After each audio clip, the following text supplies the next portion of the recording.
Assalamualaikum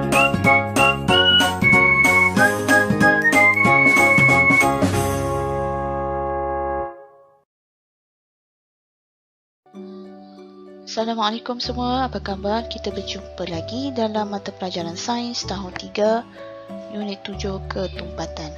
Murid-murid boleh lihat buku teks muka surat 79 hingga 84.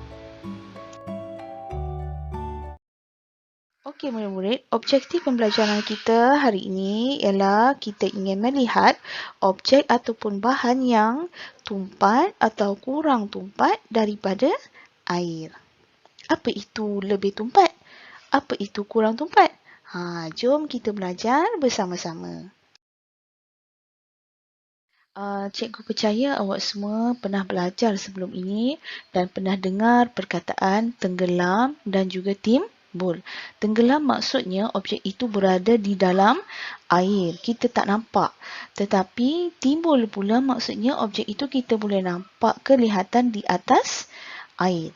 Dia terapung di atas air. Kalau tenggelam dia maksudnya dia masuk ke dalam air. Okey murid-murid, sekarang mari kita buat satu uji kaji menguji objek timbul dan juga objek tenggelam. Bahan-bahan dan alat yang kita perlukan ialah sebuah akuarium kecil yang berisi dengan air. Kita ingin menguji objek-objek seperti duit shilling, bola pingpong, guli, sabun, gabus dan span. Okey, mari kita uji objek yang pertama iaitu duit shilling. Adakah duit shilling ini tenggelam ataupun timbul? Mari kita lihat. Ya, betul. Duit shilling itu tenggelam. Okey, mari pula kita uji bola pingpong. Apabila kita masukkan ke dalam akuarium, kita akan dapati bola pingpong timbul. Okey, kita tandakan timbul. Baik, guli. Apabila kita masukkan ke dalam akuarium, guli ini akan tenggelam. Betul. Manakala sabun, apabila kita masukkan ke dalam akuarium, kita dapat perhatikan sabun itu tenggelam. Okey, sekarang kita uji gabus. Okey, gabus selalu digunakan untuk menutup botol. Okey, apabila kita masukkan ke dalam akuarium ini, adakah ianya akan tenggelam ataupun timbul? Mari kita lihat. Kita akan perhatikan gabus ini timbul. Manakala span. Span ini apabila kita masukkan, apa yang kita dapat perhatikan? Kita akan perhatikan bahawa span itu timbul. Okey, jadi berdasarkan aktiviti ini, apakah objek yang timbul? Ya, betul. Objek yang timbul ialah bola pingpong, gabus dan juga span. Apakah objek yang tenggelam? Objek yang tenggelam di sini ialah guli, duit shilling dan sabun. Okey. Timbul persoalan. Mengapa objek boleh timbul dan boleh tenggelam? Mengapa? Okey, di sinilah kita akan belajar bahawa objek yang timbul ini kita panggil sebagai kurang tumpat daripada air. Manakala objek yang tenggelam ini kita katakan ianya lebih tumpat daripada air. Okey? Pembelajaran kita. Okey, timbul atau tenggelam sesuatu objek itu adalah berkait dengan ketumpatan objek itu terhadap ketumpatan air. Maksudnya kita buat perbandingan ketumpatan sesuatu objek dengan ketumpatan air. Okey, kalau kita lihat di sini, okey, span ini ada rongga udara. Manakala sabun tiada rongga udara. Apa akan berlaku apabila kita masukkan ke dalam air? Apabila kita masukkan span dan sabun itu ke dalam akuarium yang berisi dengan air, kita akan dapati span timbul, manakala sabun akan tenggelam. Okey, seperti yang cikgu katakan tadi, objek yang kurang tumpat daripada air akan timbul, manakala objek yang lebih tumpat daripada air akan tenggelam. Semua, kita teruskan lagi dengan menyiasat mengapa kayu balak timbul di permukaan air tetapi gelang getah tenggelam di dalam air. Sedangkan kayu balak ni besar. Lebih besar daripada gelang getah. Gelang getah tu kecil je kan? Tetapi kenapa kayu balak yang besar ni boleh timbul tetapi getah yang kecil ni boleh tenggelam? Seperti yang kita dah belajar tadi, kita kaitkan dengan tajuk kita iaitu ketumpatan. Objek yang timbul, kita panggil dia sebagai kurang tumpat. Kayu balak timbul kerana kayu balak kurang tumpat daripada air. Manakala objek yang tenggelam, kita katakan ianya lebih tumpat. Gelang getah tenggelam kerana gelang getah lebih tumpat daripada air.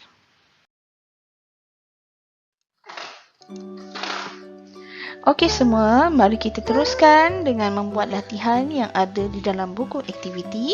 Murid-murid boleh buka muka surat 63 dan 64. Baik semua, sekarang mari kita lihat buku aktiviti muka surat 63. Jangan lupa untuk tuliskan tarikh hari ini, 30 hari bulan 9, 2021. Baik, kita diminta untuk menjalankan aktiviti dan melihat ataupun memerhatikan sama ada objek yang diberi ini timbul ataupun tenggelam. Baik, mari kita lihat satu persatu. Ketulan ais timbul atau tenggelam? Jawapannya ialah timbul. Jadi kita tuliskan ketulan ais di ruangan objek timbul. Ubi kentang tenggelam. Lilin timbul. Susu pekat tenggelam.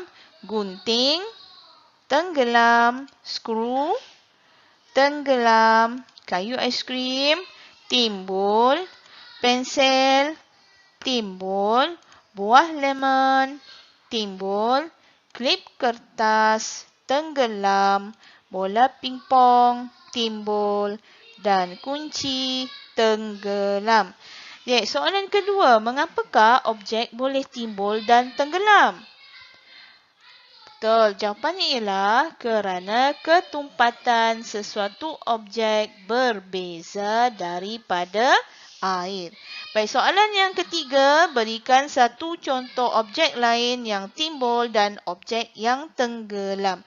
Jadi, selain daripada objek-objek yang diberi ini, cikgu nak awak fikirkan satu objek yang lain yang boleh timbul dan yang boleh tenggelam di dalam air. Baik, sekarang mari kita lihat muka surat 64. Jangan lupa tuliskan tarikh hari ini, 30 hari bulan 9, 2021. Baik, isi tempat kosong dengan pilihan yang betul. Tenggelam, timbul, lebih tumpat, kurang tumpat. Baik, gambar yang pertama ialah gambar buah apel. Baik, buah apel timbul di permukaan air kerana buah apel kurang tumpat daripada air. Baik, gambar yang kedua ialah gambar batu yang berada di dalam air.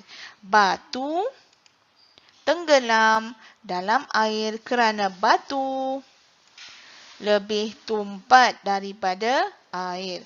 Baik, gambar yang ketiga ialah gambar minyak masak dan air di dalam sebuah cawan. Air terletak di bawah dan minyak masak terapung di atas.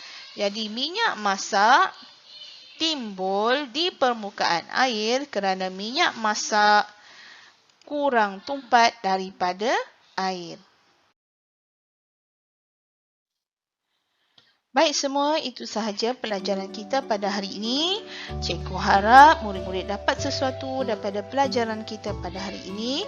Maafkan sebarang kekurangan daripada cikgu. Selamat belajar. Sekian. Assalamualaikum warahmatullahi wabarakatuh.